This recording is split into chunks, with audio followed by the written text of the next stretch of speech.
Hello everyone. आज की हमारी क्लास प्राचीन भारत की लिपियों पर केंद्रित रहेगी।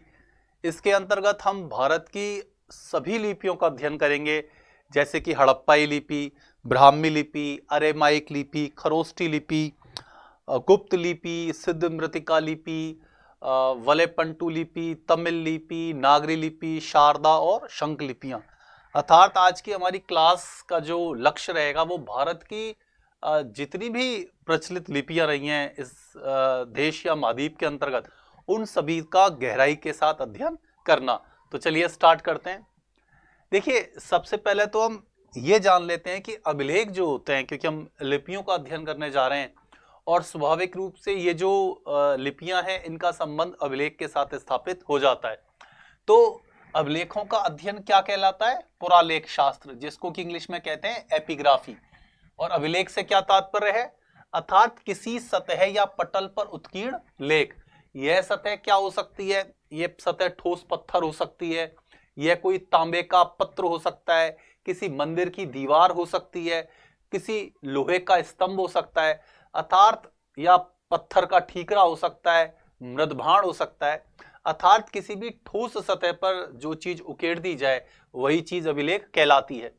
इसके अंतर्गत जहां एक और पुरालेखों की गूढ़ लिपि का अर्थ निरूपण किया जाता है, वहीं दूसरी ओर उपलब्ध सूचना का भी विश्लेषण किया जाता है कि उस अभिलेख से जो सूचना प्राप्त हो रही है उसका सूचना का काल क्या है, वो सूचना किस संदर्भ में है, वो सूचना जो प्राप्त हो रही है उसका संबंध किस राजवंश से है, किस प्रकार की सूचना वो हमको प्रदान कर रही है, क्या वो आर्थिक प्रकार की सूचना है या वो सामाजिक प्रकार की सूचना है।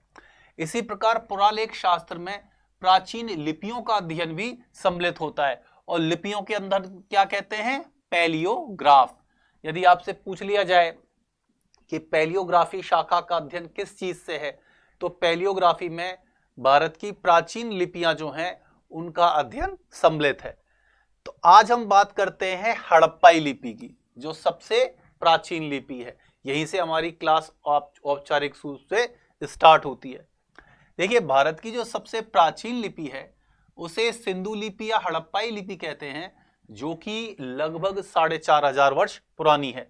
हड़प्पाई लिपि में लगभग 400 के लगभग मूल चिन्ह मिलते हैं, जो कि आरंभ में मोहरों एवं मृदभाणों पर मिलते थे, लेकिन अभी कुछ नवीनतम खोजें हुई हैं। उसके बाद ये तांबे के पत्रों अर्थात तांबे के टैबलेट्स और पत्थर पे भी मिलने लगी हैं, जिसकी कि हम अभी चर्चा करेंगे। हड़प्पाई लिपि का सबसे प्राचीनतम नमूना जो है वो 1853 ईस्वी में मिला था, जबकि 1923 तक इस लिपि के समूचे अक्षर जो थे वो प्रकाश में आ चुके थे।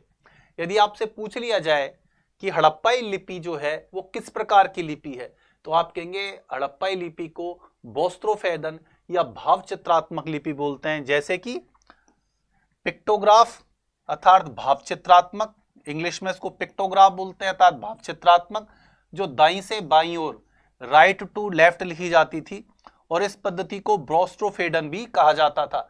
हड़प्पाई लिपि में सबसे ज्यादा जो चित्र प्राप्त हुए हैं वो किस पक्षी या किस जानवर के प्राप्त हुए हैं या किस जलचर के प्राप्त हुए हैं? मछली के।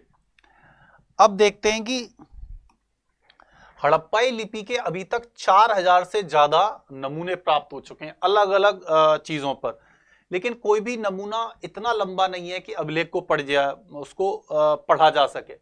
अधिकांश जो चिन्ह मिलते हैं हड़प्पाई लिपि के वो 1 से 6 तक मिलते हैं।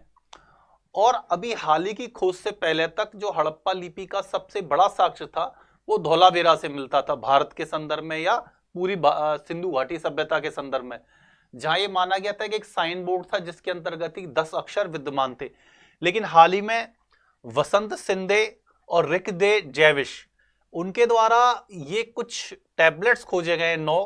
तो इन टैबलेट्स जो चांदी के ये तांबे के टैबलेट्स हैं सॉरी, और इन तांबे के टैबलेट्स पर 34 अक्षर तक जो हैं वो हमको प्राप्त होते हैं।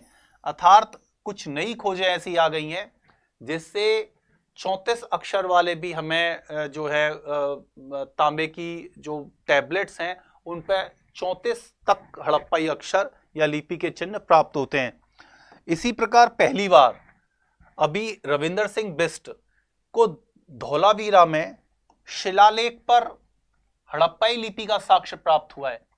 इससे पहले आज तक कभी भी हड़प्पाई लिपि जो थी हमेशा बर्तनों और मोहरों पर खुदी हुई मिलती थी, लेकिन ये दोनों जो अवशेष हैं, पहला तांबे की पट्टिकाओं पर अभिलेख, दूसरा पत्थर पर अभिलेख, ये दोनों हाल ही की हड़प्पा सभ्यता की नवीनतम खोजें हैं। अब हम बात करते हैं कि इससे पहले का जो साक्ष्य था वो ये धोलावीरा का साइन बोर्ड था, जो एक जमीन पर पड़े हुए ये 10 अक्षर थे, जिनकी की पहचान अभी तक के सबसे लंबे शिलालेख के तौर पर की जाती थी हड़प्पा के संदर्भ में। तो ये हड़प्पा के संदर्भ में कुछ महत्वपूर्ण बातें हैं उसकी लिपि के संदर्भ में, जिसको कि हमने जाना था। यदि हड़प्पा के प्रतीक वाली पहली मोहर का प्रकाशन है, तो जब मैं आपको हड़प्पा सभ्यता पढ़ा रहा था तो मैंने बताया था कि 1875 में अलेक्जेंडर कनिंघम के द्वारा भारतीय पुरातत्व सर्वेक्षण विभाग के अंतर्गत उस लिपि का प्रकाशन किया गया था। इतिहासकार एवं पुरातत्वविद क्या मानते हैं कि इस लिपि की जो समानता है वो किसके साथ है, इस संदर्भ में विभिन्न मत प्रचलित हैं। कौन सा विद्वान किस मत का प्रतिपादक करता है, ये जानना हमारे लिए बहुत जरूरी हो जाता है। जैसे कि G R. Hunter, S R. Rao, John Newberry, Krishna Rao, Raymond डाल्चिन हड़प्पाई लिपि और ब्रह्मी लिपि में समानता खोजने की बात का दावा करते हैं। वहीं आई महादेवन, कामिल जाबलेबिल, अशोको पारपोला, ग्रेगरी पोशेल, बीबी लाल जैसे विद्वानों का तर्क है कि हड़प्पाई लिपि का संबंध द्राविड़ भाषा से था। कौन सा विद्वान किस भाषा के साथ हड़प्पाई लिपि की समीपता स्वीकार कर रहा है, यह हमारी परीक्षा के लिए महत्वपूर्ण हो जाता है। इसी प्रकार गोंडी भाषा के भाषाविद हैं मोती रावण कंगाली, उन्होंने दावा किया है कि हड़प्पाई लिपि का संबंध जो है वो गोंडी भाषा के साथ है। देखिए, हड़प्पाई लिपि का साक्ष्य किसी भी कार्बनिक पदार्थ अर्थात कागज, लकड़ी जैसी नाशवान वस्तुओं पर अभी तक प्राप्त नहीं हुआ है। निश्चित रूप से रहा होगा, लेकिन लगभग 5000 का वर्ष समय बीत जाने के कारण हो सकता है कि वो वस्तुएं नष्ट हो गई और सिर्फ उन्हीं वस्तुओं पर हमें अभिलेख की प्राप्ति हो रही है जो कि नाशवान नहीं थी, जो कि काल के प्रभाव से बच गई। बीबी लाल के द्वारा इसमें एक और ध्यानाकर्षण किया गया है हमारे संदर्भ में, वो हड़प्पा संस्कृति के प्रतीक चिन्हों को महापाषाण संस्कृति के प्रतीक चिन्हों के साथ समानता स्थापित करने पर बल देते हैं। महापाषाण संस्कृति अर्थात दक्षिण भारत की लौह प्रयुक्ता संस्कृति, जिसका कि आरंभ मोटे तौर पर 1000 ईसा पूर्व में माना जाता है। तो बीबी लाल का मत है कि कहीं ना कहीं इस संस्कृति के जो प्रतीक चिन्ह थे उनको हम महापाषाण संस्कृति के अंतर्गत भी ढूंढ सकते हैं। पुरातत्वविद हेनरी हेरास ने सर्वप्रथम सिंधु लिपि को द्राविड़ भाषाओं की शुरुआती उत्पत्ति के तौर पर दर्ज किया था, अर्थात जिस विद्वान ने सबसे पहले हड़प्पाई लिपि का संबंध द्राविड़ लिपि के साथ किया था वो थे हेनरी हेरास, जिसका समर्थन बहुत सारे दूसरे विद्वानों के द्वारा किया गया, जिसमें रूसी विद्वान थे यूरी नोरोजियो, फेयर सर्विस, कंप्यूटर भाषाविद राजेश पी.एन. राव ने भी यही निष्कर्ष निकाला। और हाल ही में बी.ए. मुखोपाध्याय एक बहुत ही महत्वपूर्ण पुरातत्वविद हैं, उनका भी यही मानना है कि जो हड़प्पाई लिपि थी इसका द्राविड़ लिपि के साथ संबंध था। हालांकि ये विचारक अपने अपने विचार रख रहे हैं, लेकिन अभी तक ऐसा कोई कॉन्क्रीट सॉल्यूशन नहीं निकल पाया है हड़प्पाई लिपि का जिसको कि सर्वमान्यता प्राप्त हो सके, अर्थात ये मान लिया जाए कि भाई हड़प्पाई लिपि जो है उसको वास्तव में पढ़ लिया गया है। अब देखिए, ऐसी बात नहीं है कि हड़प्पा लिपि को पढ़ने का प्रयास नहीं किया गया। हड़प्पाई लिपि को पढ़ने का सर्वप्रथम प्रयास जो था वो L.A. वेंडेल के द्वारा किया गया, फिर आई महादेवन को इसके द्वारा पढ़ने का प्रयास किया गया, लेकिन कोई भी सर्वमान्य व्याख्या किसी के द्वारा स्वीकार नहीं की जा सकी। प्रश्न ये उपस्थित होता है कि हड़प्पाई लिपि को अभी तक पढ़ा क्यों नहीं जा सका। देखिए, 3 महत्वपूर्ण तरीके हैं किसी भी लिपि को पढ़ने के। यदि वो 3 तरीके विद्यमान हो तो किसी भी प्राचीन लिपि को पढ़ा जा सकता है। आपने अभी तक यही सुना होगा कि हड़प्पाई लिपि को क्यों नहीं पढ़ा गया, लेकिन किसी ने यह बताने का प्रयास नहीं किया कि हड़प्पाई लिपि क्यों नहीं पढ़ी गई। तो आज हम उन 3 मूल कारणों का अध्ययन करेंगे कि हड़प्पाई लिपि क्यों नहीं पढ़ी गई। पहला, देखिए, किसी भी जैसे मेसोपोटामिया से लेकर मिस्र और माया सभ्यता की लिपि को अब तक डिकोड कर लिया गया है, अर्थात पढ़ लिया गया है, जिसके लिए सामान्य रूप से 3 प्रमुख तरीकों का इस्तेमाल किया जाता है।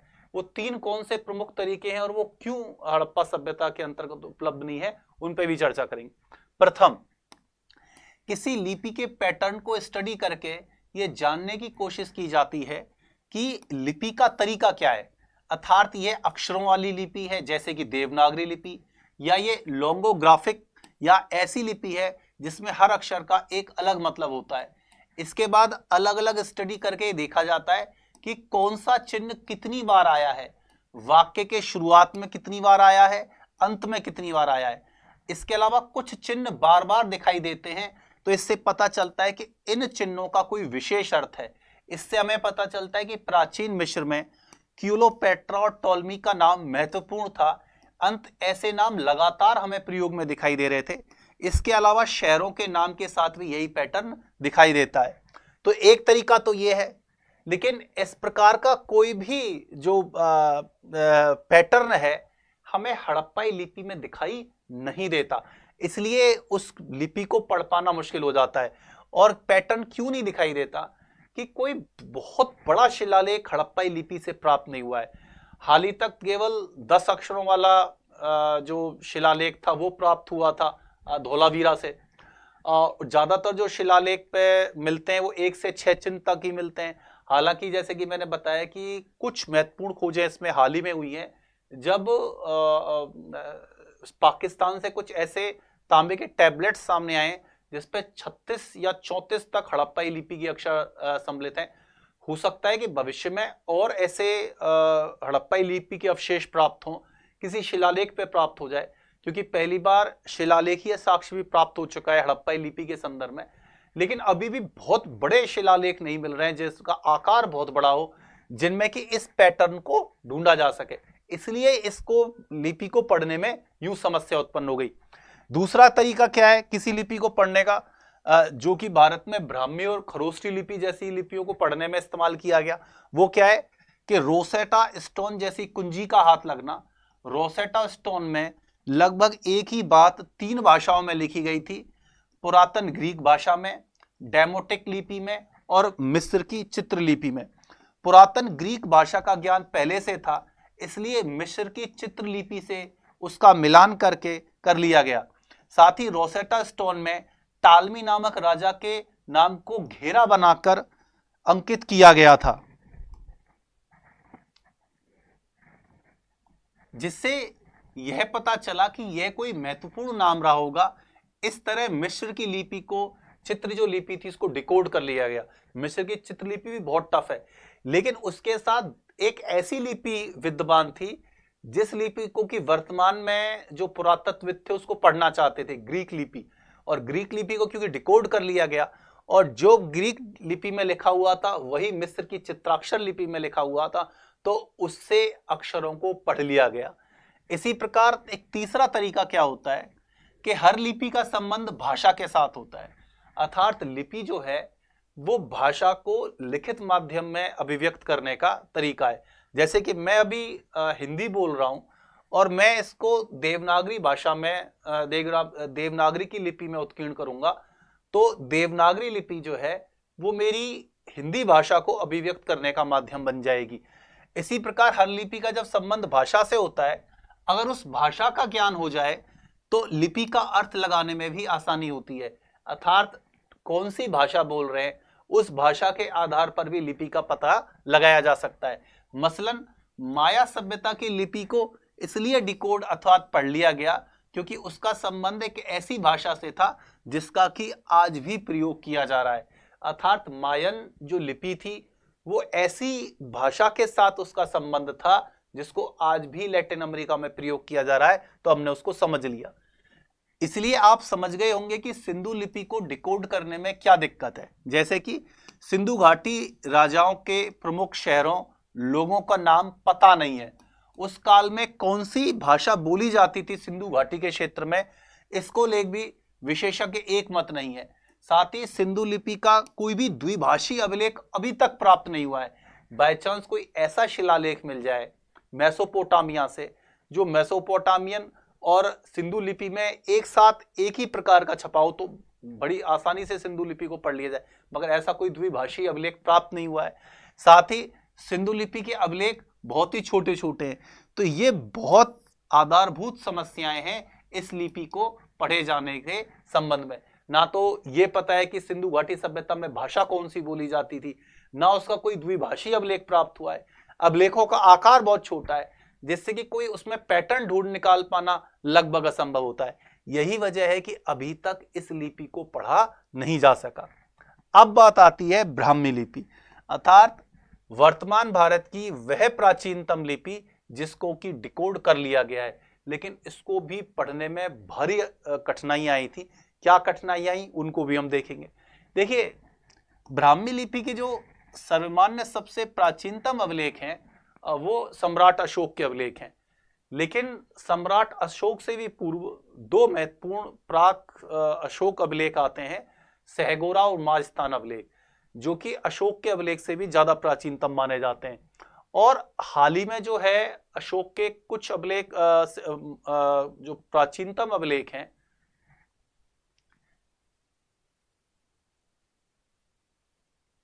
देखिए अब आती है बात ब्राह्मी लिपि की। ब्राह्मी लिपि वह लिपि है जो कि प्राचीनतम भारत की पढ़ी जा सकने वाली सबसे प्राचीनतम लिपि है, अर्थात इस लिपि से पुरानी कोई ऐसी लिपि उपलब्ध नहीं है जिसको कि नहीं पढ़ा गया हो। और ब्राह्मी लिपि के सबसे प्राचीनतम जो प्रमाण है वो अशोक के अभिलेख से प्राप्त होते हैं। और मोटे तौर पर ब्राह्मी लिपि का जो काल संबंध किया जाता है भारतीय इतिहास के संदर्भ में वो 4वीं शताब्दी ईसा पूर्व निर्धारित किया जाता है। क्यों? क्योंकि अशोक से पहले भी दो महत्वपूर्ण अभिलेख हैं, सहगोरा और माजस्थान अभिलेख, जिसमें ब्राह्मी लिपि प्रयुक्त की गई है। अर्थात ईसा की 4वीं शताब्दी ईसा पूर्व से लेकर ईसा की 4वीं शताब्दी तक, लगभग 8वीं शताब्दी तक, और दक्षिण भारत में कुछ अधिक समय तक अर्थात लगभग 5वीं शताब्दी तक बाईं से दाईं ओर अर्थात हमारी देवनागरी लिपि की तरह लेफ्ट टू राइट लिखी जाने वाली यह भारत की सार्वदेविक लिपि रही है। लेकिन इसका एक अपवाद भी है, वो है अशोक का येर्रागुडी शिलालेख, जहां इसको राइट टू लेफ्ट लिखा गया है। ये इसका एकमात्र अपवाद है। देखिए, जैन ग्रंथ पवर्णा सूत्र और समवाय सूत्र में 18 लिपियों का उल्लेख है। इसी प्रकार बौद्ध ग्रंथ ललित विस्तार में 64 लिपियों का उल्लेख है, जिसमें सर्व प्रमुख लिपि जो है कौन सी मानी गई है? ब्राह्मी लिपि। यदि अशोक से पूर्व के ब्राह्मी लिपि के शिलालेखों की बात की जाए तो सहगोरा और माजस्थान अभिलेख सर्वप्रसिद्ध हैं। और हाल ही में श्रीलंका के अनुराधापुर से कुछ बर्तनों पर ब्राह्मी लिपि के साक्ष्य प्राप्त हुए हैं, जिनकी गणना भी प्राक मौर्यकालीन स्रोतों के तौर पर की जा रही है। अर्थात इनका काल जो है वो 4वीं शताब्दी ईसा पूर्व से 6वीं शताब्दी ईसा पूर्व तक माना जा रहा है, लेकिन इसमें भी अभी काफी विवाद है। लेकिन मोटे तौर पर इस लिपि का जो काल है वो 5वीं से 4वीं शताब्दी ईसा पूर्व का है, जब इसमें अभिलेख मिलने लग जाते हैं। लेकिन महत्वपूर्ण बात यह है कि ब्राह्मी लिपि की खोज कब की गई और इसकी उत्पत्ति के संदर्भ में मूल सिद्धांत क्या है।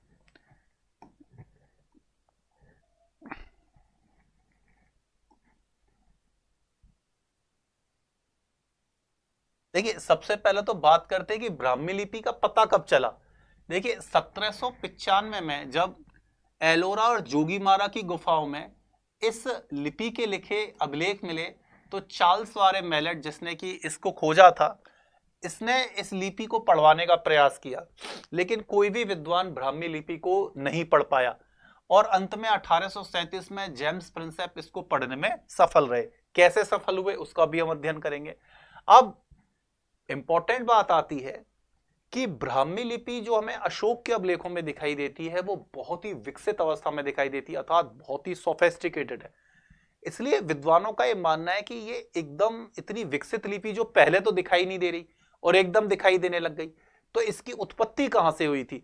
तो इस संदर्भ में अनेक सिद्धांतों का प्रतिपादन किया गया है ब्राह्मी लिपि की उत्पत्ति के भी संदर्भ में, जैसे कि जेम्स प्रिंसेप ब्यूलर और सेनार्ट का मत है कि ब्राह्मी लिपि का उद्भव यूनानी लिपि से हुआ है। सेमेटिक लिपि से उत्पत्ति का सिद्धांत, इस सिद्धांत के प्रवर्तक विलियम जोन्स थे। उनका मानना था कि ब्राह्मी लिपि का उद्भव सेमेटिक लिपि से हुआ है।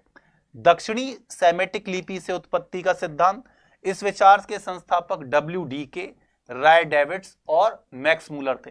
अर्थात ये सभी विद्वान मान रहे थे कि जो ब्राह्मी लिपि थी उसका उद्भव भारत की भूमि पर ना होकर विदेशों में हुआ था।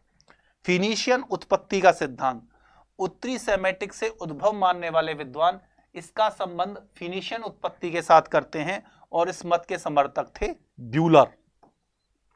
देखिए, परीक्षा में आपसे कोई 4 उत्पत्ति के सिद्धांत और 4 प्रणेताओं को पूछा जा सकता है और आपस में उनका क्रम मिलाने के लिए आपके सामने रखा जा सकता है। तो आपके सामने ये प्रश्न उपस्थित हो जाएगा कि कौन सी लिपि किस काल से और उसका प्रवर्तक कौन है, या आपसे पूछ सकता है कि यूनानी उत्पत्ति के सिद्धांत का समर्थक कौन था।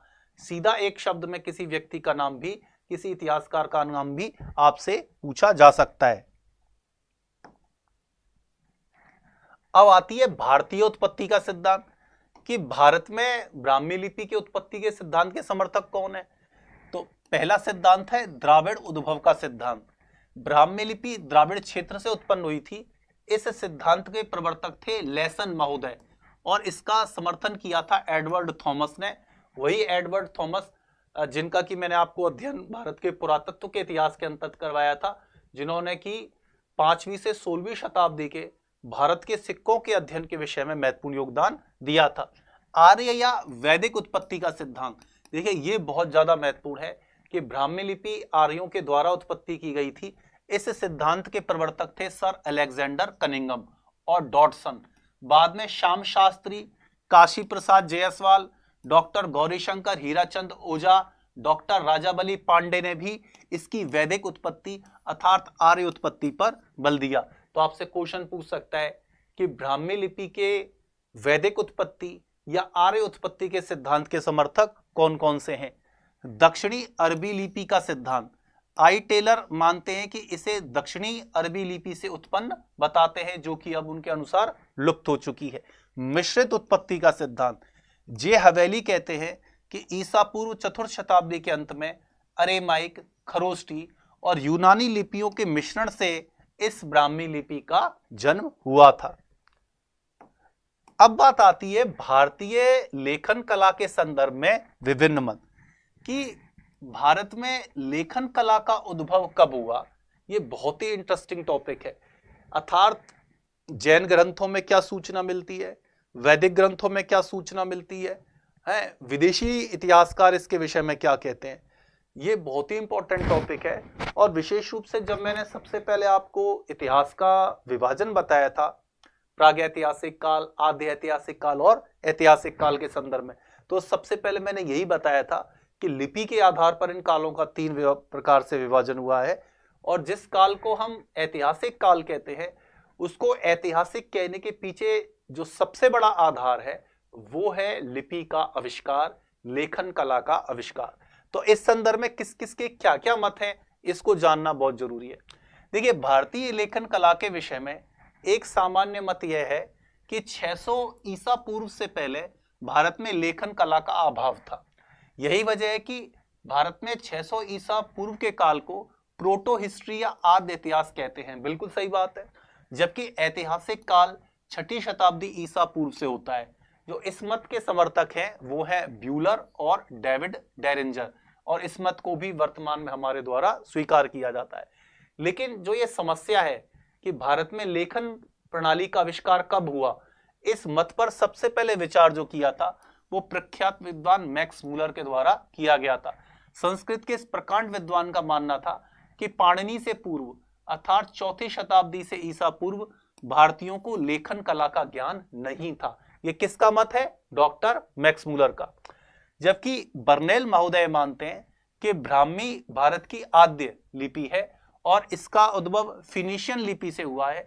अंत भारतीय लेखन कला 5वीं शताब्दी ईसा पूर्व से अधिक प्राचीन नहीं हो सकती।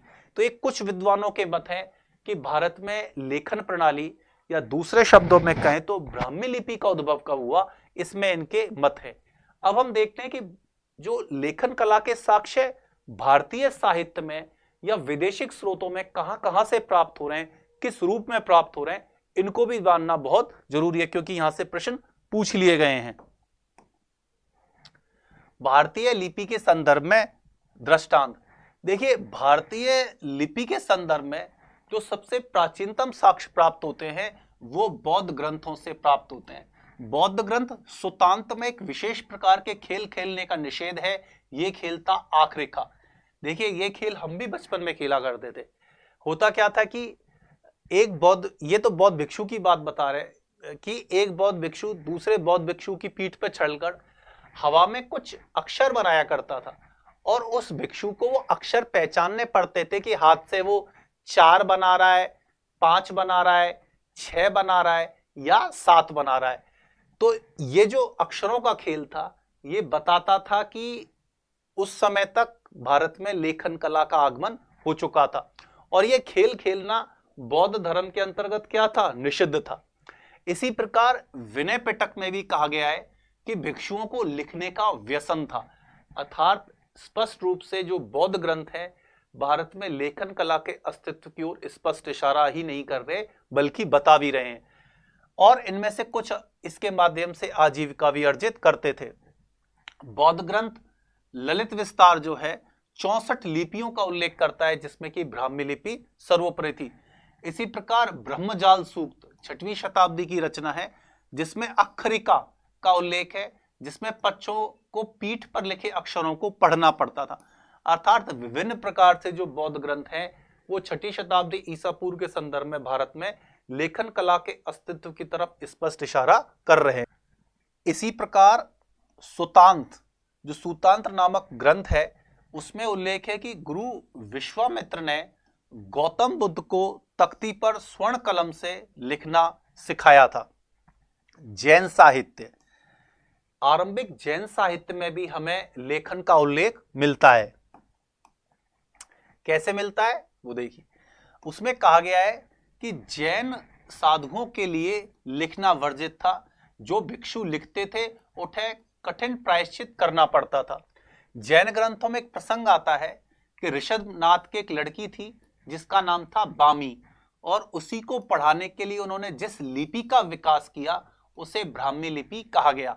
जैन ग्रंथ संभाय सूत्र और पवन्ना सूक्त में 18 लिपियों का उल्लेख मिलता है, जिसमें प्रथम लिपि ब्राह्मी लिपि है। चीनी परंपरा में भारतीय लिपियों के संदर्भ में क्या कहा गया, यह भी बहुत इंपॉर्टेंट है।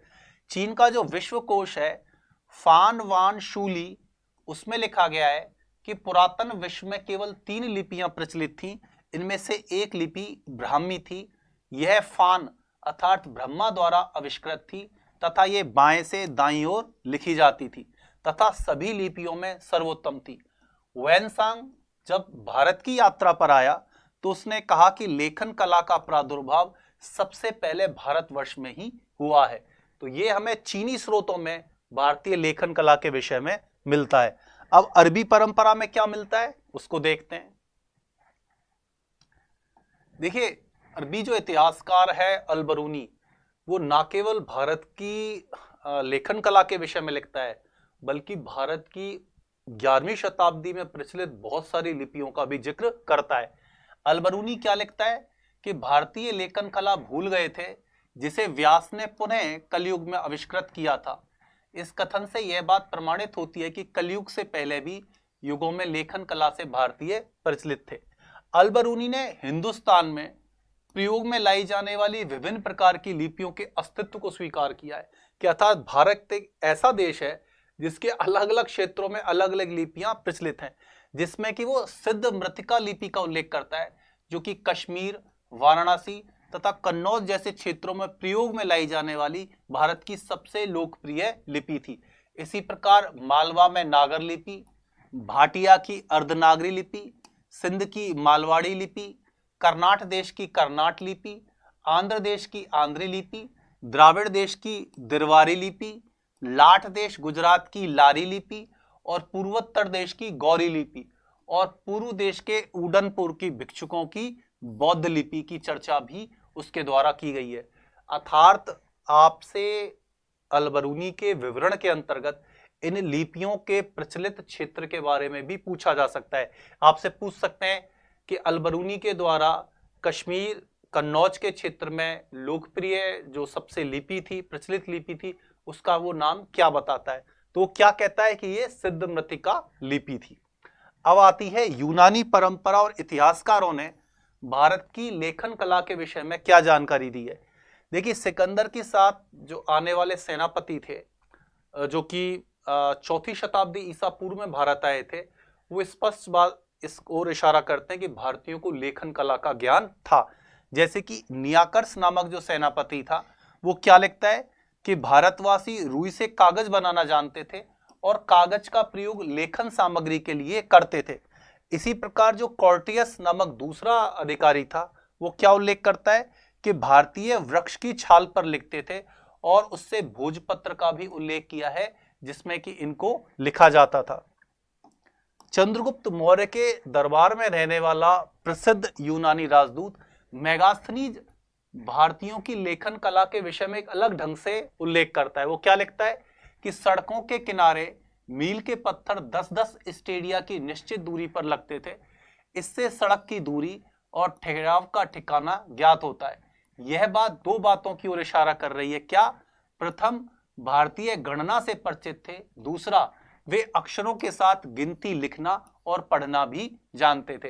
अर्थात जो यूनानी वर्णन है वो भारत के प्राचीनतम विदेशी वर्णन है, जिसमें कि भारत की लेखन कला की उत्पत्ति और उसकी उपस्थिति पर निश्चित रूप से विचार किया गया है और उसके प्रमाण भी प्रस्तुत किए गए हैं। वैदिक साहित्य। अब वेदों में क्या कहा गया है लेखन के विषय में, ये जानना बहुत जरूरी है। देखिए, वैसे तो वैदिक ग्रंथों को श्रुति परंपरा का ग्रंथ माना जाता है, लेकिन अनेक प्रसंगों से ऐसा ज्ञात होता है कि संभवतः उनको किसी न किसी रूप में लेखन का ज्ञान प्राप्त था।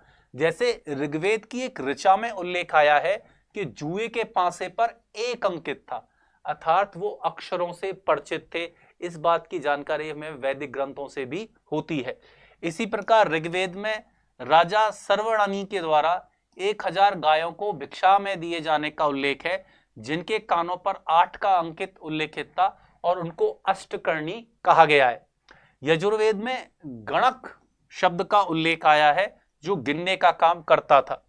छांदोग्य उपनिषद में अक्षरों को लिखने का विवरण मिलता है।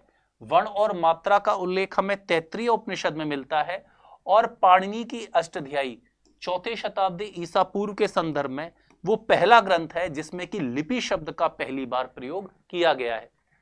यदि हम वैदिक ग्रंथों को देखें तो इसमें भी हमें लेखन कला के साक्ष्य मिलते हैं, लेकिन वैसा साक्ष्य नहीं मिलता जैसा कि हमें स्पष्ट साक्ष्य हमें किसे कहते हैं कि बौद्ध ग्रंथों में मिलता है। तो यदि आपसे पूछ लिया जाए कि प्राचीन भारत के संदर्भ में भारत के किस स्रोत से भारत के लेखन के बारे में प्राचीनतम जानकारी प्राप्त होती है, तो आप निश्चित रूप से बौद्ध ग्रंथ इसका आंसर देंगे, बौद्ध धर्म करेंगे, और वो ग्रंथ थे विनय पिटक, सुखांत और ब्रह्मजाल सूक्त।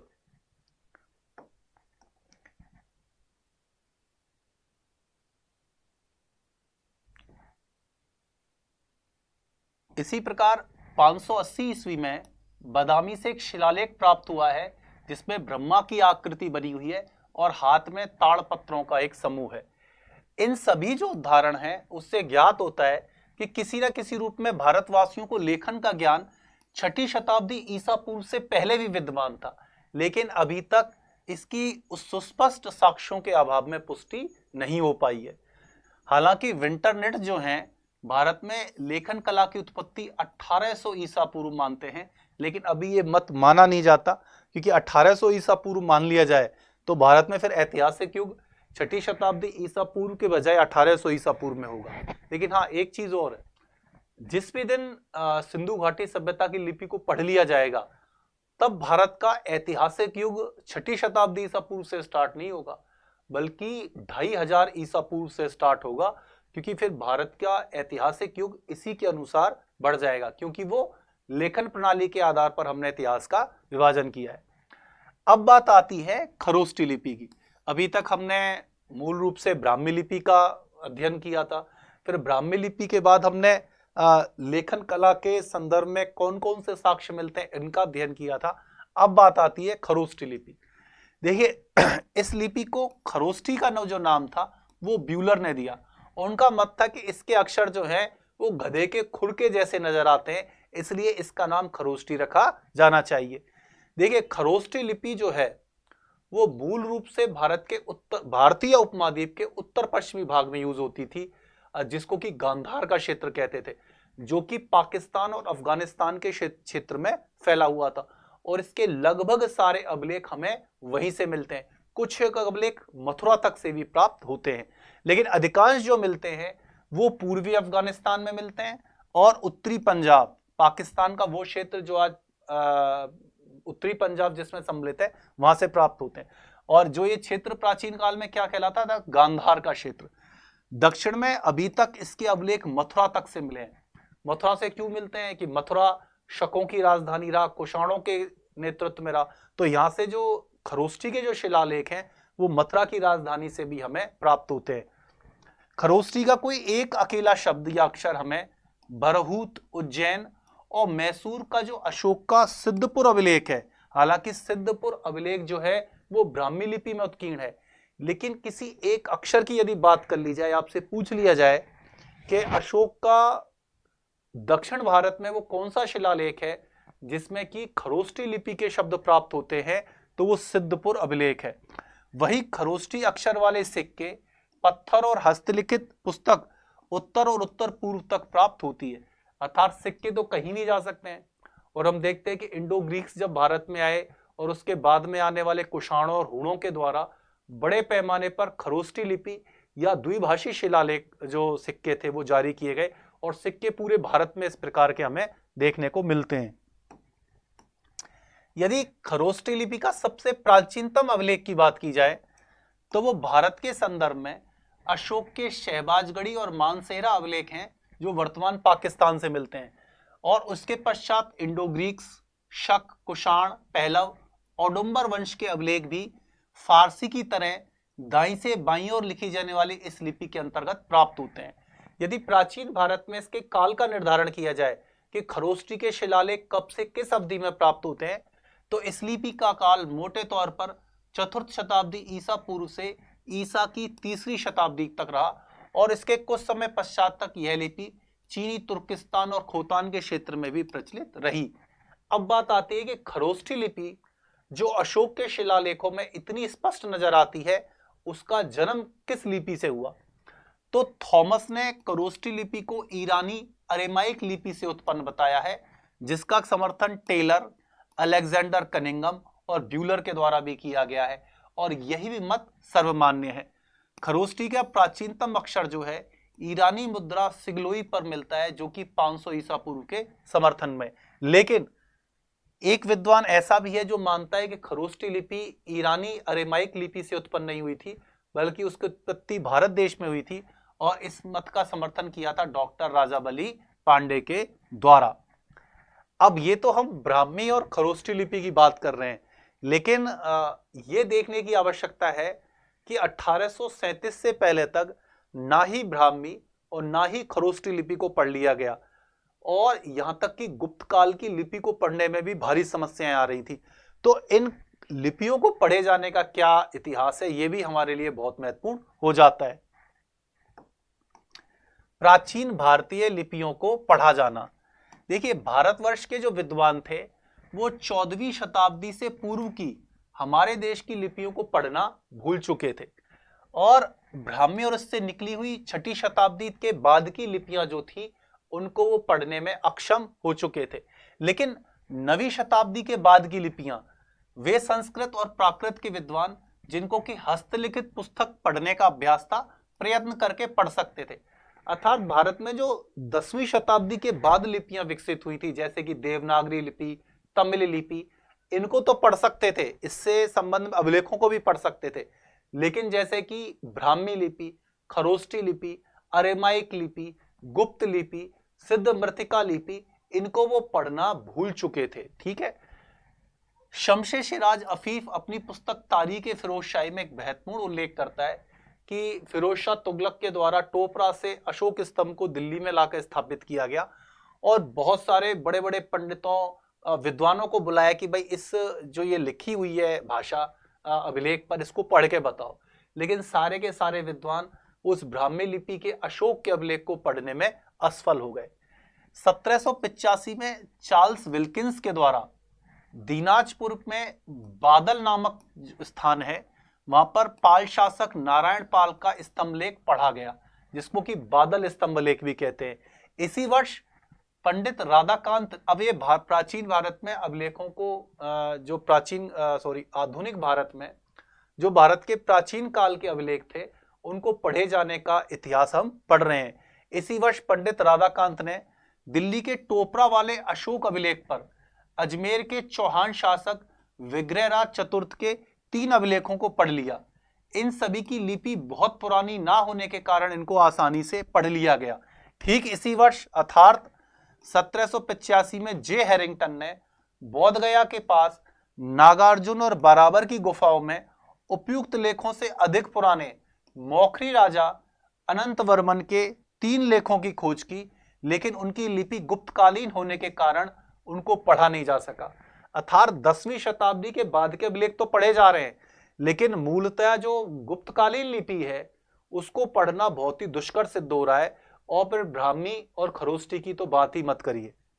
अब आती है 1786 की बात, जब चार्ल्स विल्किंस ने 1786 में इन अभिलेखों को पढ़ लिया, जिससे गुप्तकालीन लिपि की वर्णमाला का ज्ञान हो गया।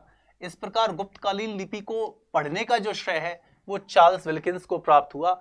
अर्थात अब 4वीं शताब्दी के बाद के जितने अभिलेख थे मोटे तौर पर उनको पढ़ने का अब सफलता विद्वानों को प्राप्त हो गई। 1818 से 1830 की मध्य में कर्नल जेम्स टॉड के द्वारा राजस्थान के इतिहास की खोज में लगकर राजस्थान और काठियावाड़ क्षेत्र के कई प्राचीन अभिलेखों का पता लगाया गया और इसमें 9वीं शताब्दी से लेकर 13वीं शताब्दी के अनेक शिलालेखों को उनके गुरु यति ज्ञानचंद ने पढ़ लिया। इसी तरह जी बॉबिंगटन ने मामल्लपुर से संस्कृत और तमिल भाषा के प्राचीन अभिलेखों को पढ़कर तमिल भाषा की वर्णमाला को 1828 में तैयार कर लिया। अर्थात जो प्राचीन तमिल लिपि थी उसको भी संस्कृत के माध्यम से पढ़ लिया गया और यह श्रेय प्राप्त हुआ जे बॉबिंगटन को। इसी प्रकार वॉल्टर एलियट के द्वारा प्राचीन कन्नड़ अक्षरों का पहचान और 1833 ईस्वी में उसकी वर्णमालाओं को भी विकसित रूप से प्रकाशित किया गया। तो जो कर्नाटक क्षेत्र के अभिलेख थे उनको भी पढ़ लिया गया। अब बात आती है किसकी? ब्राह्मी लिपि की। लेकिन उससे पहले कुछ और खोजें हो रही थी। 1834 में कप्तान ट्रायर ने इलाहाबाद के अशोक के लेख वाले स्तंभ पर खुदे समुद्रगुप्त की प्रशस्ति के कुछ अंशों को पढ़ा, लेकिन उसी वक्त डॉक्टर मिल ने अशोक के जो समुद्रगुप्त की प्रशस्ति थी उसको पूरी तरह से पढ़ लिया। और उसी के प्रकार 1837 में उन्होंने भीतरी स्तंभ पर खुदे स्कंदगुप्त के अभिलेख को भी पढ़ लिया। 1834 में W.H. वाथन ने वल्लभी के दान पत्रों को पढ़ लिया।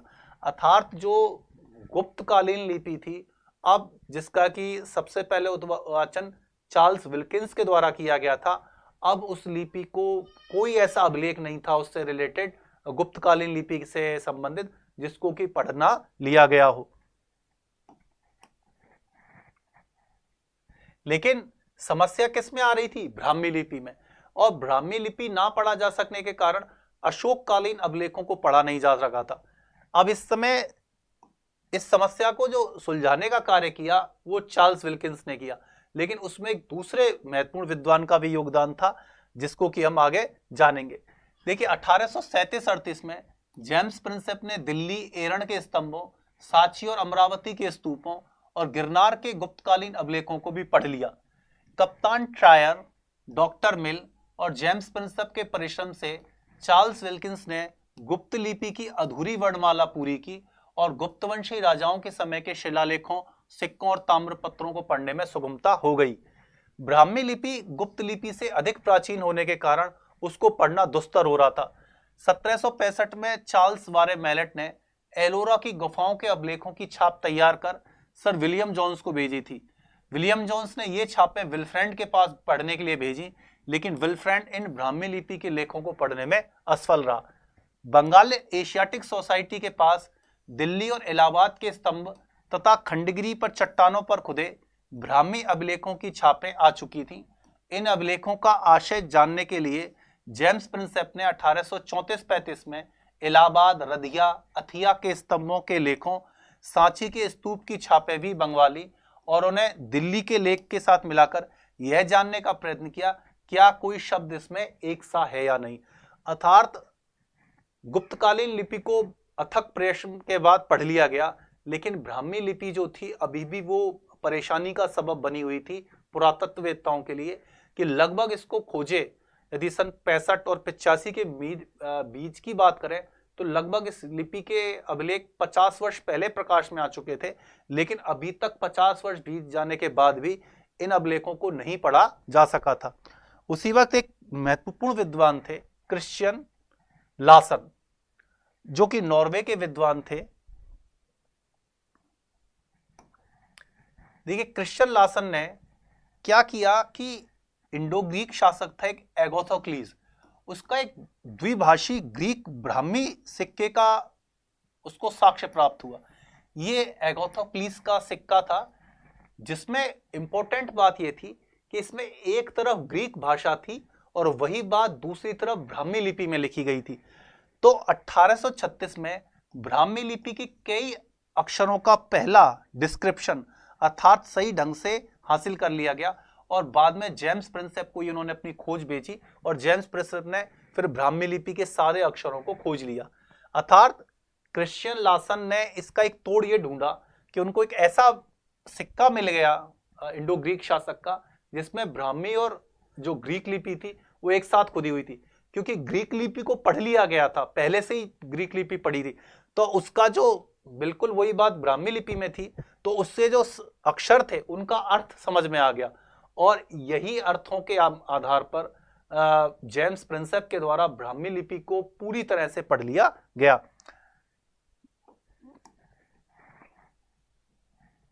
इसी अथक प्रयत्न के आधार पर 1837 में जेम्स प्रिंसेप को ब्राह्मी लिपि पढ़ने में पूरी सफलता प्राप्त हुई और इससे यह भी निश्चित हो गया कि पहले जो ब्राह्मी के शिलालेख थे उनकी भाषा संस्कृत या ग्रीक मानी जा रही थी, बल्कि वो वास्तव में इस देश में प्रचलित देशज भाषा प्राकृत थी। अर्थात जो लिपि से जब उद्वाचन होने लगा तो पता लगा कि उद्वाचन से जो अर्थ निकल रहा है वो संस्कृत या ग्रीक भाषा का नहीं निकल रहा, बल्कि वो प्राकृत भाषा का निकल रहा है, संदर्भ ग्रीक भाषा का। देखिए अशोक के अभिलेख जो थे वो जो मामूली जानकार थे उनको ग्रीक लिपि का भ्रम उत्पन्न करते थे और ऐसा ही भ्रम कोरियाट नामक एक मध्यकालीन मुगल यात्री को हुआ जिसने अशोक के दिल्ली स्तंभ को देखकर एक पत्र लिखा कि मैं इस देश हिंदुस्तान के दिल्ली नामक शहर में आया हूं और यहाँ पर अलेक्जेंडर द ग्रेट ने हिंदुस्तान के राजा पोरस को हराया था और अपनी विजय की यादगार में एक विजय स्तंभ खड़ा किया जो अभी तक यहाँ विद्यमान है। और यही भ्रम प्रसिद्ध एक दूसरे यात्री थे एडवर्ड टेरी, उनको भी यही भ्रम हो गया। तो जो लिपियां थी यदि आप उनको पढ़ना नहीं जानते हैं तो उसकी भाषा और उसके संदर्भों को जानने में भारी गलती हो जाती है। अब बात आती है खरोष्टी लिपि को पढ़ा जाना कि हमने जो है ब्राह्मी लिपि को तो पढ़ लिया, खरोष्टी को कैसे पढ़ा गया, ये भी लगभग सेम ईयर में जेम्स प्रिंसेप के द्वारा ही पढ़ी गई और इसमें भी कई सारे दूसरे विद्वानों ने सहयोग दिया। देखिए कर्नल जेम्स टॉड ने इंडो ग्रीक पहला शक कुषाण सिक्कों का एक वृहद संकलन तैयार किया था जिसमें एक और ग्रीक लिपि थी और दूसरी ओर खरोष्टी लिपि थी। जनरल वेंचुरा ने 1830 में मणिक्याल के स्तूप का सीमित स्तर पर उत्खनन करवाया और उसमें कई सिक्के और अभिलेख खरोष्टी लिपि के मिले। इसके अतिरिक्त अलेक्जेंडर बर्न्स आदि ने भी पश्चिमोत्तर भारत से प्राचीन सिक्के इकट्ठे किए थे जिसमें एक और प्राचीन ग्रीक के अक्षर थे तो दूसरी ओर खरोष्टी लिपि के अक्षरों को पढ़ने का कोई साधन नहीं था। इन अक्षरों को लेकर भिन्न भिन्न प्रकार की कल्पनाएं होने लगी। 1824 में कर्नल जेम्स टॉड ने इन्हें ससानियन प्रकट किया कि ये जो अक्षर दिखाई दे रहे हैं ग्रीक को तो पहचान गए लेकिन खरोष्टी के अक्षरों को नहीं पहचान पाए, तो उन्होंने कहा ये ससानियन अक्षर है। अपोलो डॉट्स के सिक्कों पर इन्हीं अक्षरों को जेम्स प्रिंसेप ने भी पहलव मान लिया। उन्होंने माना कि ये पहलवी जो लिपि है वो है। अर्थात जेम्स प्रिंसेप ने भी प्रारंभ में खरोष्टी लिपि को पढ़ने के संदर्भ में वही गलती की जो कि मध्यकाल में एडवर्ड टेरी और दूसरे यात्री कर रहे थे। लेकिन शीघ्र ही जेम्स प्रिंसेप को अपना मत अनुपयुक्त लगने लगा। इसी समय अफगानिस्तान के प्राचीन शोध कार्य में लगे चार्ल्स मैसन, जिस चार्ल्स मैसन की हिस्ट्री मैंने आपको बताई थी, जिसने कि हड़प्पा का सर्वप्रथम उल्लेख किया, उसने एक महत्वपूर्ण खोज कर ली। क्या कर ली? उसने ये जाना और उसको ये एहसास हुआ कि जो ग्रीक भाषा में जो नाम लिखे हैं ठीक वही नाम दूसरी ओर लिखी जाने वाली लिपि में है। तो उसने मेनांडर, अपोलोडोट्स, हर्मेस, वैसालियस जैसे शब्दों के खरोष्टी चिन्हों को पहचान लिया। अर्थात ये पहला चार्ल्स मैसन व्यक्ति था जिसने दिमाग लगाया कि जो द्विभाषी लिपि के सिक्के प्राप्त हो रहे हैं, एक तरफ तो ग्रीक है जिसको हम पढ़ना जानते हैं, दूसरी तरफ वो भाषा है जिसको हम पढ़ना नहीं जानते। लेकिन उसने तोड़ लिया कि वास्तव में जो ग्रीक में जो शब्द लिखा हुआ है वही खरोष्टी में है। तो उन दोनों अक्षरों को मिलाकर उसने कुछ नाम पहचान लिए और वो नाम थे मेनेंडर, अपोलोडोट्स, हर्मेस और वैसालियस। और इनके संबंध में खरोष्टी के चिन्ह पहचान लिए और इनको पढ़कर उसने जेम्स प्रिंसेप तक पहुंचा दिया। जब जेम्स प्रिंसेप ने इनको क्रम के अनुसार सिक्कों को पढ़कर देखा तो बिल्कुल ये क्रम ठीक पाया और ग्रीक लेखों की सहायता से उसने खरोष्टी अक्षरों को पढ़ने में सफलता प्राप्त कर ली। किसने? जेम्स प्रिंसेप ने। और शीघ्र ही 12 राजाओं और 66 उपाधियों जेम्स प्रिंसेप के द्वारा पढ़ ली गई। इस प्रकार खरोष्टी लिपि के बहुत सारे अक्षरों से यह ज्ञात भी हो गया कि यह लिपि दाहिनी ओर से बाईनी ओर लिखी जाती थी और इससे यह भी विश्वास हो गया कि यह लिपि सेमेटिक वर्ग की है, परंतु इसके साथ उनकी भाषा को वास्तव में प्राकृत थी, लेकिन गलती से उसको क्या मान लिया गया? पहलवी। अर्थात भाषा को समझने में दिक्कत हो गई। लिपि तो पढ़ ली, लेकिन जो जेम्स प्रिंसेप थे उनको ये लगा कि ये जो शब्द बोले जा रहे हैं ये पहलवी भाषा के हैं, ना कि प्राकृत के, जबकि ये भाषा जो यूज हो रही थी इन अभिलेखों के द्विभाषी सिक्कों के अंतर्गत वो भाषा प्राकृत की थी।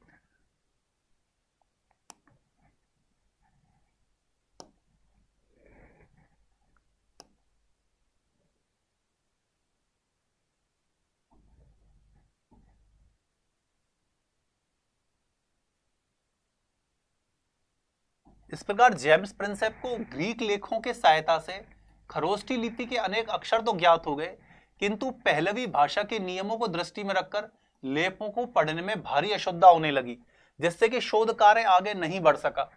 इसी समय 1838 में 2 बैक्ट्रियन ग्रीक शासकों के सिक्कों पर पाली प्राकृत के लेख को देखकर खरोष्टी लिपि के लेख भी प्राकृत मानकर उसके नियम के अनुसार पढ़ने में जेम्स प्रिंसेप का शोध कार्य आगे बढ़ सका और 18 और अक्षरों की पहचान उसके आ गई।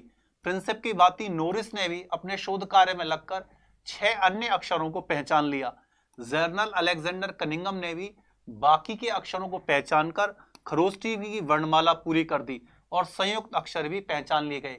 इस प्रकार ब्राह्मी की तरह खरोष्टी लिपि को पढ़ने का श्रेय भी जेम्स प्रिंसेप को प्राप्त हुआ।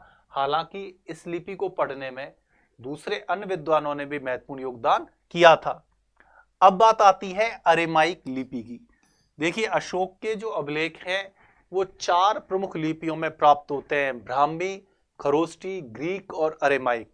तो हमने ब्राह्मी का अध्ययन कर लिया, हमने खरोष्टी का अध्ययन कर लिया, अब आती है बात अरेमाइक लिपि की।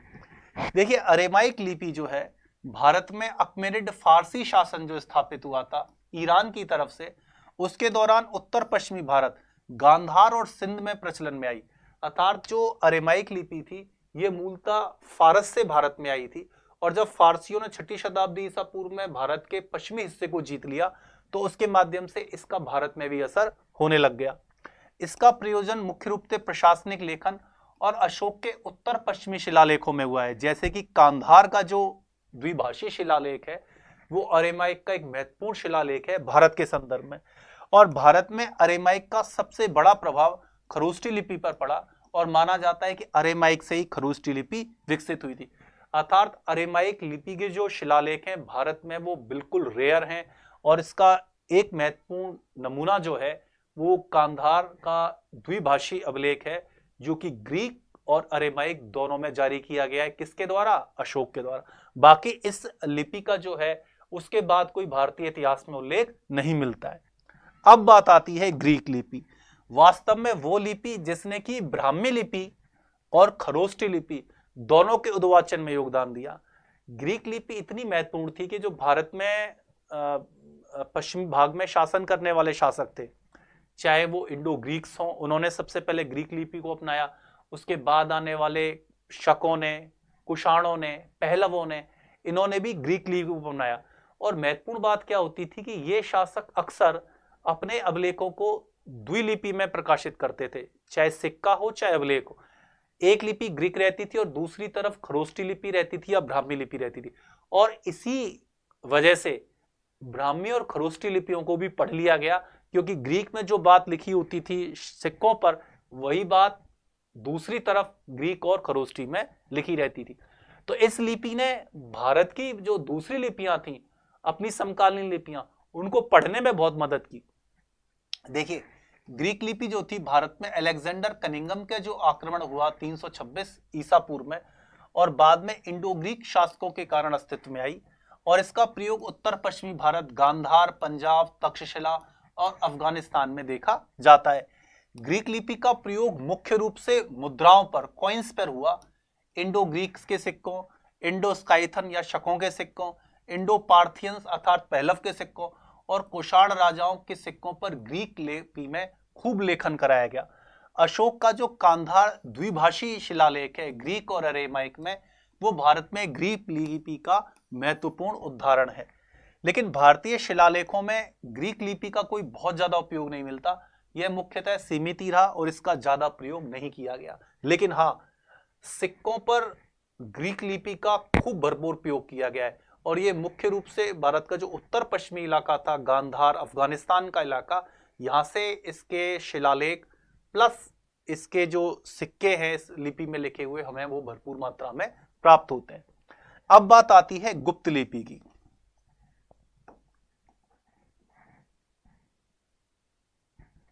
देखिए, गुप्त लिपि ईसा की 4वीं सदी से ईसा की 5वीं सदी तक एक महत्वपूर्ण लिपि रही थी।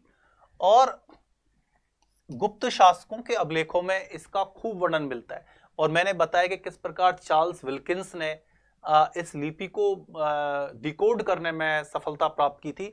और ये 4वीं और 5वीं शताब्दी में, जो कि गुप्त काल था, उस काल की ये प्रधान लिपि थी, जिसका कि विकास ब्राह्मी लिपि के माध्यम से ही हुआ था।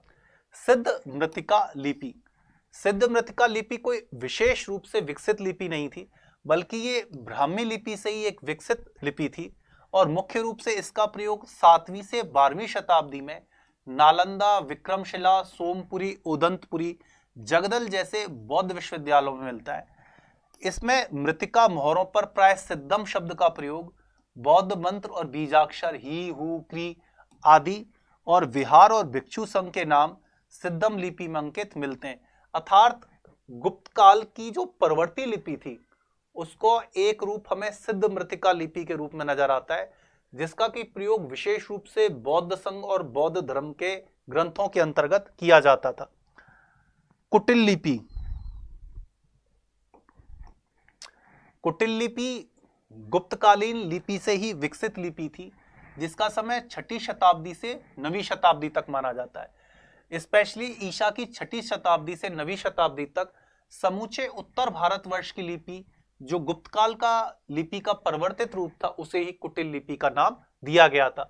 यह लिपि मंदसौर के यशोधर्म के लेखों, मौखरियों के लेखों और मुद्राओं, राजा हर्ष के दानपत्र, मेवाड़ के गुहिलवंशी शिलादित्य और अपराजित के लेखों, मगध के उत्तरगुप्त वंशीय आदित्य सेन जीवित गुप्त द्वितीय, झालरा पाटन से मिले राजा दुग्गन के लेखों, कोटा के निकट करवा आश्रम से में लगी राजा शिवगढ़ की प्रशस्ति, कामवन कामा से मिले यादवों के लेख, राजस्थान और मालवा के प्रतिहार वंशी शासकों के अभिलेख में इस कुटिल लिपि का भरपूर प्रयोग हमें मिलता है। अर्थात जो गुप्तोत्तर काल था, उसकी जो प्रधान लिपि थी वो कुटिल लिपि थी। अब बात आती है नागरी लिपि की। देखिए, गुर्जर प्रतिहार नरेश, महेंद्रपाल प्रथम के दिगवाड़ धौली जो ताम्रपत्र अभिलेख है, जिसका कि समय विक्रम संवत 955 ईस्वी माना जाता है, उसमें हमें नागरी का सर्वप्रथम जो है वो आकार दिखाई देता है। बाद में इस लिपि का प्रयोग गुहिल वंश, चौहान वंश, गुर्जर प्रतिहार वंश, परमार वंश, चंदेल वंश, गहड़वाल वंश और कलचुरीय वंशों के द्वारा भी किया गया। 10वीं शताब्दी में नागरी लिपि कुटिल लिपि से काफी मिलती जुलती थी। 11वीं शताब्दी में नागरी लिपि वर्तमान नागरी से मिलती जुलती होने लगी और 14वीं शताब्दी में आकर यह वर्तमान नागरी लिपि का रूप धारण कर लेती है। अर्थात जो नागरी लिपि है वो एकदम वर्तमान की नागरी लिपि नहीं बन जाती है, इसका विकास कुटिल लिपि के माध्यम से हुआ और धीरे धीरे जो ये लिपि है वो अपने वर्तमान रूप को प्राप्त करती चली जाती है।